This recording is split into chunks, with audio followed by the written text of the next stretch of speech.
আচ্ছা শোনো, কল করা হয়েছে।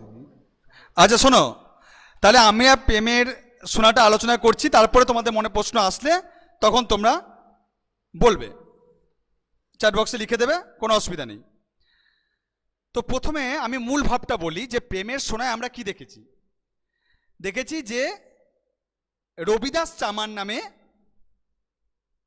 একজন, সে রাস্তায় ধুলোঝাড় দিচ্ছে।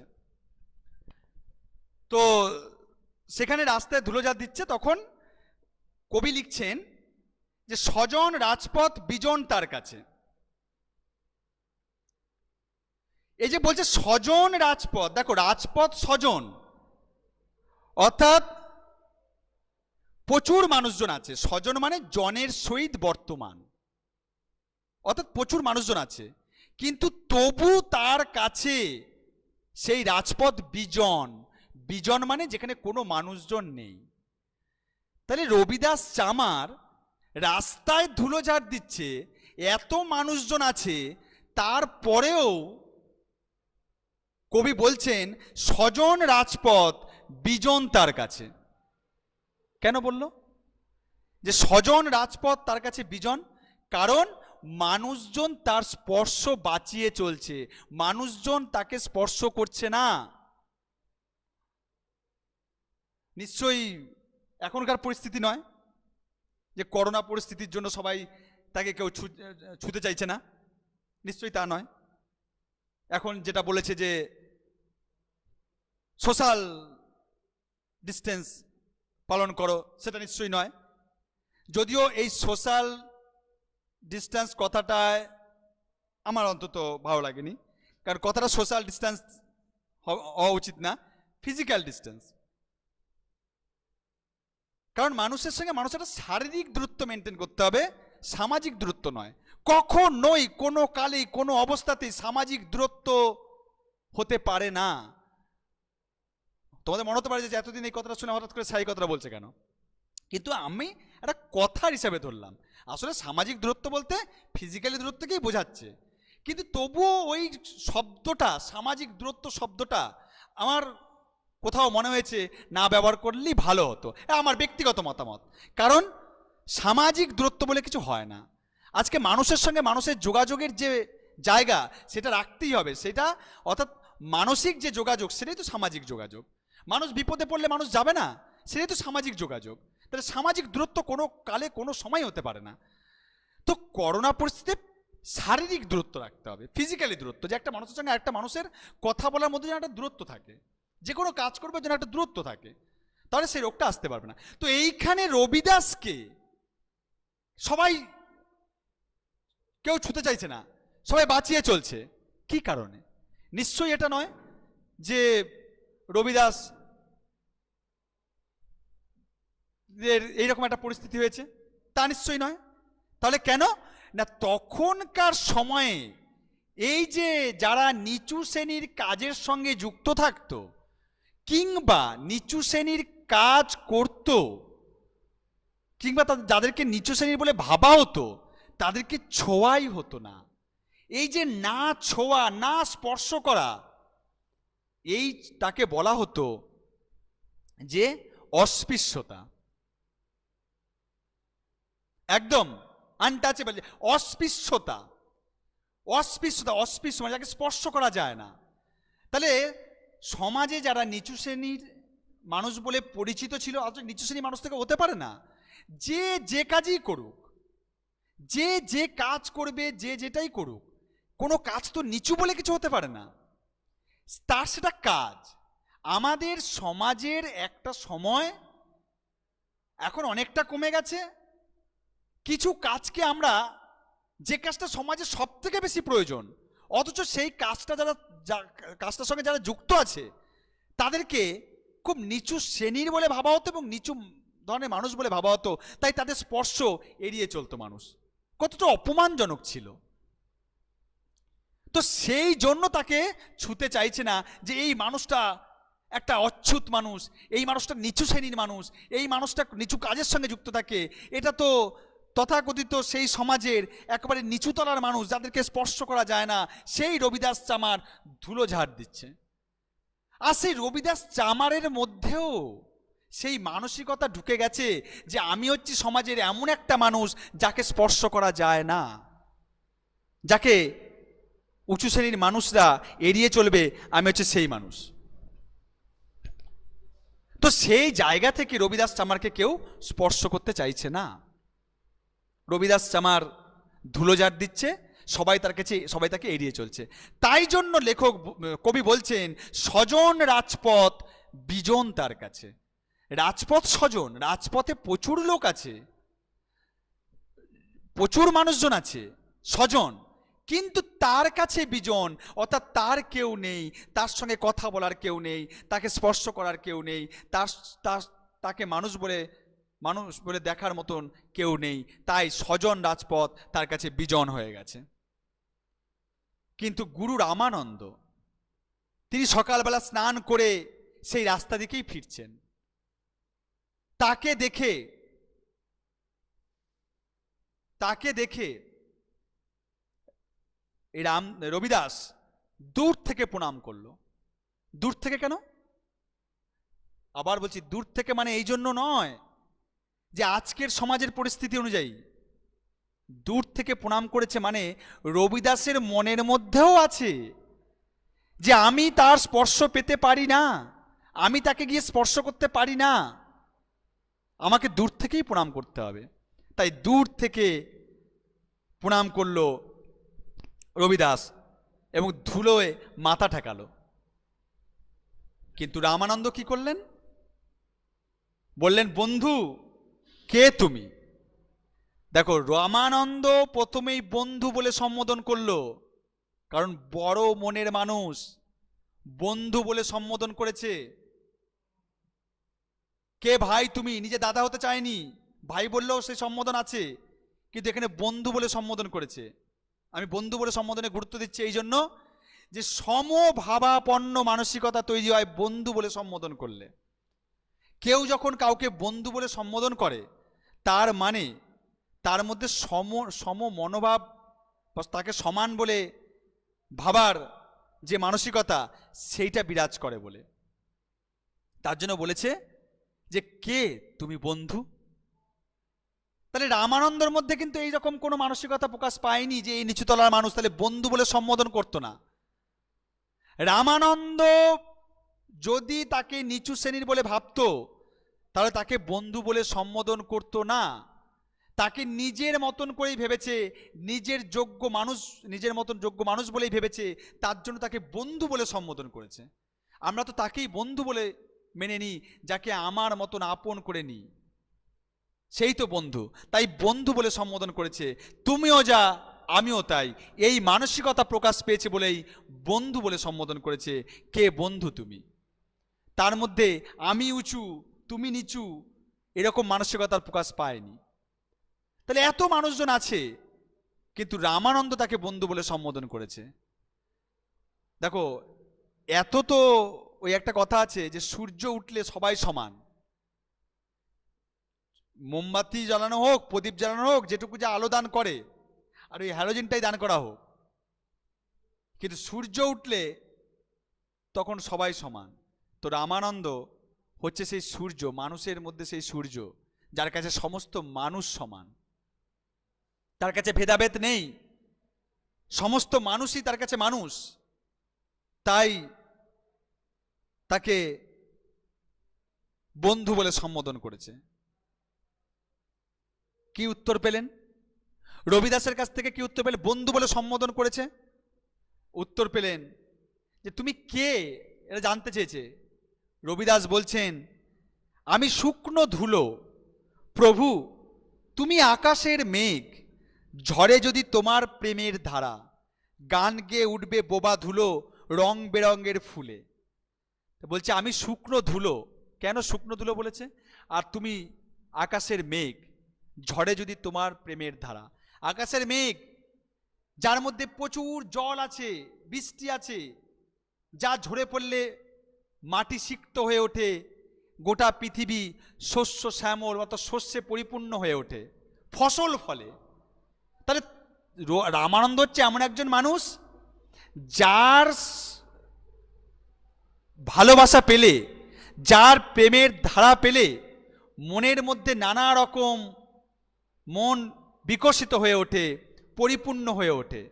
ঠিক যেমন আকাশের মেঘের ধারা যখন বর্ষিত হয়, আকাশের মেঘ যখন পৃথিবীতে পড়ে জল হয়ে, তখন কি হয় না, পৃথিবীর শস্য শ্যামলা হয়ে ওঠে, অর্থাৎ পৃথিবীতে ফসলে পরিপূর্ণ হয়। তেমনি রামানন্দর যদি প্রেমের ধারা, যদি ভালোবাসা এই রবিদাসের উপরে পড়ে, তাই রবিদাসেরও সেই মানসিক অবস্থা হবে। এবং যে জন্য বলছে, গান গেয়ে উঠবে বোবা ধুলো রং বেরঙের ফুলে। সেই বলছে আমি সেই।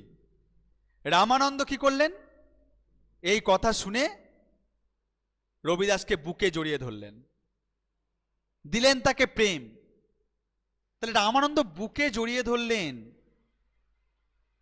দেখো, যে যাকে কেউ ছোঁয় না, যাকে যার ছায়াটা পর্যন্ত কেউ ছুতে, যদি ছুঁয়ে পড়ে তাই এড়িয়ে চলে, তাকে রামানন্দ বুকে জড়িয়ে ধরলেন। আর যেই বুকে জড়িয়ে ধরলেন, তখন রবিদাসের কি হলো, ওই যে বলল, তুমি আকাশের মেঘ, তোমার প্রেমের ধারা যদি ঝরে, তাহলে আকাশের মেঘ যখন বৃষ্টি হয়ে নেমে আসে পৃথিবীতে, তখন পৃথিবী যেমন ফসলে পরিপূর্ণ হয়ে ওঠে, তেমনি রবিদাসের মনেও সেই ফসলে পরিপূর্ণ হয়ে উঠল। তাই কবি বলেছেন, কি হলো, রবিদাসের প্রাণের কুঞ্জ বনে লাগলো যেন শীত বসন্তের হাওয়া। শীত বসন্ত একসঙ্গে বলেছে, লাগলো যেন শীত বসন্তের হাওয়া। শীতে আমরা জানি পাতা ঝরে যায়, আর বসন্ততে নতুন পাতা গজিয়ে ওঠে। তাহলে এতদিন রবিদাসের মনে যে জরাজীর্ণ মানসিকতা ছিল, যে আমি সমাজের পরিত্যক্ত, অবহেলিত, আমি বোধহয় সমাজে বঞ্চিত, আমার বোধহয় এটাই সামাজিক স্বীকৃতি, সেই সমস্ত দূর হয়ে গেল। নতুন করে তার মন পরিপূর্ণ হয়ে উঠল নতুনভাবে, আমিও সমাজের একজন, আমিও মানুষ, আমিও সবার মধ্যে বাঁচার অধিকার আছে। তাই জন্য বলছে, তার মনের কুঞ্জবনে লাগলো যেন শীত বসন্তের হাওয়া। একদিকে শীত, পাতা ঝরে যায়, বসন্ত নতুন পাতা গজায়। রবিদাসের মনের সেই বাগানেও একই সঙ্গে সেই পুরনো ধ্যান ধারণা মন থেকে ঝরে পড়ে গেল, আর নতুন ধ্যান ধারণা গজিয়ে উঠল, যে আমিও সমাজের একজন, আমিও সমাজে সম্মান পেতে পারি, এই রামানন্দের বুকে জড়িয়ে ধরার মধ্যে দিয়ে। তাহলে আমরা দেখলাম যে ঘটনাটা একটু আগে বলল রবিদাস, যে তুমি হচ্ছে আকাশের মেঘ, আমি শুকনো ধুলো, ঝড়ে যদি তোমার প্রেমের ধারা, আর সেটাই ঘটল। তারপরে কি দেখলাম আমরা, চিতোরের রানী ঝালি তার নাম, গান পৌঁছলো কানে, তার মন করে দিল উদাস, ঘরের কাজে মাঝে মাঝে দু চোখ দিয়ে জল পড়ে ঝরে। চিতোরের রানী ঝালি তার নাম, গান পৌঁছলো কানে। কার গান? রবিদাসের গান। রবিদাসের গান কানে পৌঁছানোর মানে কি? জোরে গান বাজিয়েছে? না, এটা কি ডিজে বাজিয়ে দিয়েছে, গান পৌঁছে গেছে জোরে করে? না, কি করে পৌঁছালো? অর্থাৎ রবিদাসের মনের মধ্যে এই যে নতুন ধ্যান ধারণা, এটার যখন তার মন থেকে বেরিয়ে এলো, তখন সেটা প্রচার হতে থাকলো, এবং তার মনের সেই জরাজীর্ণ মানসিকতা, পরিত্যক্ত মানসিকতা, তার মনে নতুন যে জন্ম দিয়েছে, সেই কথাটা ছড়িয়ে পড়লো, সেই ধারণাটা গিয়ে পৌঁছালো, সেই ভাবনাটা গিয়ে পৌঁছালো চিতোরের রানী ঝালির কানে। অর্থাৎ তিনিও সেই ভাবনায় ভাবিত হলেন, তার মধ্যেও সেই ধারণা জন্ম নিল। এইটাকে বলেছে তার কানে গিয়ে গান পৌঁছালো, তার হৃদয়েও সেই ভাবনা পৌঁছলো। এটাকেই বলছে তার কানে গিয়ে সেই গান পৌঁছলো, মন করে দিল উদাস, ঘরের কাজে মাঝে মাঝে দু চোখ দিয়ে জল পড়ে ঝরে। কেন জল ঝরে পড়ে? কারণ এই গান কিসের গান? এই গান মানুষকে সমান চোখে দেখার গান। এ গান সবার উপরে মানুষ সত্য, তাহার উপরে নাই, এই কথা ভাবার গান। এই গান হচ্ছে মানুষকে মানুষের মতো ভাবার গান। তাই যে মানুষগুলো সম্মান পায় না, তাদের জন্য তার চোখ দিয়ে জল ঝরে পড়ে। তাই রানীর চোখ দিয়ে জল ঝরে পড়ল। মান গেল তার কোথায় ভেসে। এখানে মান মানে অহংকার। আমি রানী, গোটা রাজ্যের মানুষ আমাকে সম্মান করে, এই যে অহংকার, সেই অহংকার তার কোথায় ভেসে চলে গেল। তার হৃদয় তখন পরিবর্তন হয়ে গেছে, তার হৃদয় তখন সে রানীও যা সামান্য প্রজাও তা, সেই মানসিকতায় উত্তরণ ঘটে গেছে। তাই তার মনের মধ্যে সেই অহংকার আর নেই। তাই বলছে মান গেল তার কোথায় ভেসে, রবিদাস চামারের কাছে হরিপ্রেমের দীক্ষা নিলেন রাজ ও রানী। সেই চিতরের রাজ রানী হরিপ্রেমের দীক্ষা নিলেন সেই রবিদাসের কাছে। ঠিক আছে, আমি অনেকক্ষণ বলেছি, তোমাদের ঠিকঠাক বুঝছো কিনা বা কোনো ভালো লাগছে কিনা একবার রেসপন্স করো, তাহলে আমি পরেরটায় যাব, পরের ইয়েতে যাব। আর যতটুকু বললাম সে জায়গাটা কোনো অসুবিধা আছে কিনা? বেশ বেশ বেশ, ঠিক আছে, বাহ, ঠিক আছে ঠিক আছে, তাহলে সব মনোযোগ দিয়ে শুনছে। আচ্ছা আচ্ছা আচ্ছা, ঠিক আছে ঠিক আছে। তাহলে আমরা এই যতটুকু পড়লাম আর একবার মূল জায়গাটা বলি, যে কি না, রবিদাস চামার চরমজীবী সম্প্রদায়ের মানুষ, যে একটা রাস্তায় ধুলোঝাড় দেয় তাকে সমস্ত মানুষ এড়িয়ে চলে, যে তার স্পর্শ নেব না, তাকে স্পর্শ করব না, তাই এত মানুষজন থাকতেও তার কাছে যেন কেউ নেই। তাই মানুষজন থাকতো, স্বজন রাজপথ, স্বজন দন্তাস্ব বর্গাজ্য দন্তান্ন, স্বজন মানে জনের সহিত বর্তমান, অর্থাৎ মানুষজন আছে কিন্তু তবু বিজন, বিজন মানে যেখানে মানুষজন নেই। এত মানুষজন আছে তবু কোনো মানুষজন নেই, এটাকে বলছে স্বজন রাজপথ, বিজন তার কাছে। তো সেই জায়গায় দাঁড়িয়ে, হ্যাঁ অ্যাটেন্ডেন্স নিয়ে নেব, তোমার চিন্তা নেই। আকাশ, ঠিক আছে। তো তো এইটা বলছি স্বজন রাজপথ, বিজন তার কাছে, ঠিক আছে। তো এই জায়গা থেকে আমরা দেখলাম যে গুরু রামানন্দ প্রাতঃস্নান সেরে, মানে সকালবেলা স্নান করে ফিরছেন, তখন রবিদাস প্রণাম তাকে করলো। রামানন্দ জানতে চাইল, বন্ধু তুমি কে? তখন সে জানালো, আমি পথের ধুলো আর তুমি আকাশের মেঘ, যদি তোমার প্রেমের ধারা ঝরে তাই দাঁড়িয়ে আছি। রামানন্দ তাকে বুকে জড়িয়ে ধরলেন, আর সঙ্গে সঙ্গে রবিদাসের মনের মধ্যে শীত বসন্তের হাওয়া লাগলো, অর্থাৎ নতুন ভাবনা তার মধ্যে জাগ্রত হলো নতুনভাবে। চিতরের রানী, তার মধ্যেও রবিদাসের এই ভাবনা পৌঁছে গেল। চিতরের রানী, তার এতদিন যে অহংকার বা তার যে মান সম্মান অহংকার ছিল, সে কোথায় ভেসে গেল। সেও তখন নিজেকে একজন সাধারণ মানুষের মতনই মনে করছে, আর মানুষের দুঃখ কষ্টে তার দু চোখ দিয়ে জল আসছে। কিন্তু রাজরানী দীক্ষা নিয়েছেন, তার যে রাজপুরোহিত সে মানবে কেন? তিনি তখন বলছেন, তার নাম কি? স্মৃতি শিরোমণি, সেই রাজপুরোহিত, রাজার পুরোহিত বহাল তবিয়তে আছেন, তিনি তো মেনে নিতে পারছেন না। রাজরানী একজন পথের যে ধুলোঝাড় দেয় তার কাছে দীক্ষা নিয়েছেন, এ কি সমাজের নিয়ম বদলে গেল? এ কি সমাজে চলতে পারে? এটা হতে পারে না। তাই তিনি এটাকে মেনে নিতে চাইছেন না। স্মৃতি শিরোমণি রাজার পুরোহিত, রাজপুরোহিত মেনে নিলেন না। রাজকুলের পুরোহিত তিনি মহারানীকে বললেন, ধিক মহারানী ধিক, জাতিতে অন্তজ রবিদাস ফেরে পথে পথে ঝাড় দেয় ধুলো, তাকে তুমি প্রণাম করলে গুরু বলে, ব্রাহ্মণের হেট হলো মাথা এ রাজ্যে তোমার। আচ্ছা, সত্যি কি ব্রাহ্মণদের মাথা হেট হয়ে গেল?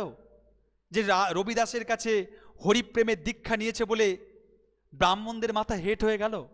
তা কি হতে পারে? কখনোই নয়। ব্রাহ্মণের মাথা হেট হয়নি, বরং গর্বে উঁচু হয়েছে।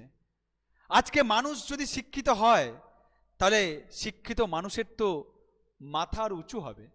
ব্রাহ্মণ যারা শিক্ষা দীক্ষা নিয়ে থাকতো, স্বাস্থ্য চর্চা করত, তাদের থেকে যদি তারা সেই অন্তজ শ্রেণীর মানুষকেও শিক্ষিত করে সবাইকে সমান করে করতে পারে, তাহলে কার মান সম্মান বাড়বে? সে তো ব্রাহ্মণেরই সম্মান বাড়বে, ব্রাহ্মণেরই গর্ব হবে। তাই সমস্ত ব্রাহ্মণের মাথা হেট হয়েছে, এইটা এই যে রাজপুরোহিত মনে করেছেন, তিনি কিন্তু তার জায়গায় দাঁড়িয়ে ঠিক মনে করেননি, কারণ সমস্ত ব্রাহ্মণের মাথা হেট হয়নি।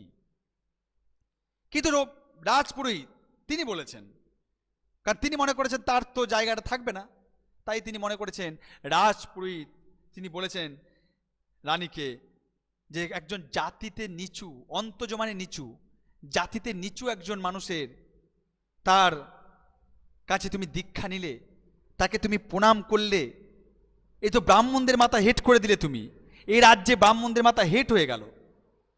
তাহলে রানী কি বলেন দেখি? তখন রানী বললেন, ঠাকুর শোনো তবে, আচারের হাজার গ্রন্থি দিবারাত্রি বাঁধো কেবল শক্ত করে, প্রেমের সোনা যখন পড়ল খসে জানতে পারোনি তা। এই আমরা পেলাম প্রেমের সোনা। প্রেমের সোনা অর্থাৎ মানুষের মধ্যে মানবিকতা, অর্থাৎ যেখানে সবার উপরে মানুষত্ব, তাহার উপরে নাই। এই তো প্রেমের সোনা, এই তো ভালোবাসা। যখন ভালোবাসা, স্নেহ, প্রেম এগুলো মানুষকে দেয়, তখন তো আর কিছু থাকে না, তখন সব সমান হয়ে যায়। তখন উঁচু জাত নিচু জাত বলে কিছু থাকে না, তখন ছোট বড় বলে কিছু থাকে না, তখন মানুষকে হেয় থাকে না, তখন মানুষকে তুচ্ছতাচ্ছিল্য করার প্রয়াস থাকে না, তখন সবাই সমান, আমরা সবাই রাজা আমাদের এই রাজার রাজত্বে। তখন রানীও যা পূজাও তা, রাজাও যা পূজাও তা, তখন সবাই হয়ে ওঠে সমান। এই হচ্ছে প্রেমের সোনা। তার জন্য বলছে তোমরা নিয়ম করে করে হাজার নিয়মের আচার গ্রন্থি বেঁধে তোমরা পড়ে থাকো, কিন্তু যখন প্রকৃতই প্রেমের সোনা নেমে আসলো তখন তোমরা তাকে জানতে পারোনি, তোমরা তখন কিছুই জানো না। আমার ধুলো মাখা গুরু ধুলোর থেকে কুড়িয়ে পেয়েছি, অর্থহারা বাঁধনগুলোর গর্বে ঠাকুর থাকো তুমি কঠিন হয়ে, আমি সোনার কাঙালিনী ধুলোর সে দান নিলে মাথায় করে। আমার যে গুরু তাকে ধুলো থেকে পেয়েছি, ধুলো থেকে পাওয়া অর্থাৎ প্রকৃত মাটির থেকে, পৃথিবী থেকে, অর্থাৎ বাস্তব থেকে, যাকে বাস্তবের মাটিতে আমি পেয়েছি, আমার ধুলোর মাটিতে পেয়েছি। আর তুমি তোমার সেই অর্থহারা বাঁধনগুলো, যার নিয়ম তুমি করে দিয়েছো, তাই সেই নিয়মগুলোতে তুমি পড়ে থাকো, তুমি সেখানে কঠিন হয়ে থাকো। আমি সোনার কাঙালিনী, অর্থাৎ সোনা মানে এখানে প্রেমের সোনা, অর্থাৎ ভালোবাসার কাঙালিনী, সোনার প্রেমের সোনা, এখানে প্রেমের কাঙালিনী, যেখানে সকল মানুষ সমান, সবাই সমান, আমি সমান, প্রজাও সমান, কোনো অন্তজ নিচু উঁচু বলে কিছু নেই, সবাই সমান। আমি তার কাঙালিনী, আমি সেই ভালোবাসার কাঙালিনী, তাই সে ধুলোকে মাথায় করে নিয়েছি, তুমি কঠিন হয়ে পড়ে থাকো। এইখানেই কবিতা শেষ হলো। ঠিক আছে, শেষ করছি, আজকে এখানেই থাক, পরে আবার ক্লাস হবে। ঠিক আছে।